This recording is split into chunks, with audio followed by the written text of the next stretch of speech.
అందరికీ నమస్కారం అండి. నా పేరు జిల్లాలు. నేను మార్కెటింగ్ ఎంటీగా కూడా పనిచేస్తున్నాను. అదేవిధంగా మాది రేగిడాంగరోస్ మండలం అండి. నేను ఇక్కడ భూజ మండలంలో ఉంటున్నాను. ఇక్కడ ఒక 5 ఎకరాల విస్తీర్ణంలో మేము ప్రకృతి వ్యవసాయం చేయడం అనేది జరుగుతుంది. అందులో కూడా 10 రకాల వెరైటీస్ దేశవాళీ విత్తనాలు వేసి దేశవాళీ ప్యాడీ మొత్తం వేసి పంట తీసుకోవడం అనేది జరిగింది. ఆ పంటను కూడా ప్రాసెసింగ్ చేసి మార్కెటింగ్ చేస్తున్నాము. అదేవిధంగా అక్కడ కొంతమంది రైతులతో ప్రకృతి వ్యవసాయం చేయించి వాళ్ళ దగ్గర కూడా ప్రొడక్ట్ తీసుకొని ప్రాసెసింగ్ చేసి దగ్గర 50 మంది ఆర్గానిక్ షాపులకి మేము ప్రొడక్ట్ అనేది పంపిస్తున్నాము.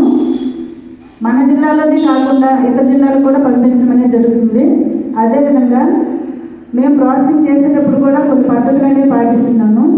అందులో ప్రతిదీ కూడా తిరగ మిషన్తో మేము తయారు చేసి మేము బయటకు ఇవ్వడం అనేది జరుగుతుంది.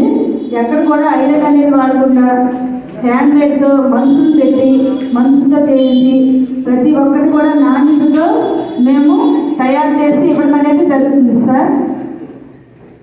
అదేవిధంగా కూరగాయల విత్తనాలు కూడా మేము ఓన్గా పండించి దాని విత్తనాలు కట్టి నాటు విత్తనాలనే మేము రిఫర్ చేస్తున్నాము. నాటు విత్తనాలు వేయడం వలన మనకే కాదు మన భూమికి కూడా మంచి ఉపయోగం ఉందని అవి పండించి ఇంకొంతమందితో చేయించి చాలామంది ప్రకృతి వ్యవసాయం ఏంటంటే తెలియజేసి వాళ్ళ దగ్గర ప్రొడక్ట్ తీసుకొని మేము మార్కెటింగ్ చేస్తూ రైతుకు కూడా లాభం అనేది చేకూరుస్తున్నాం సార్.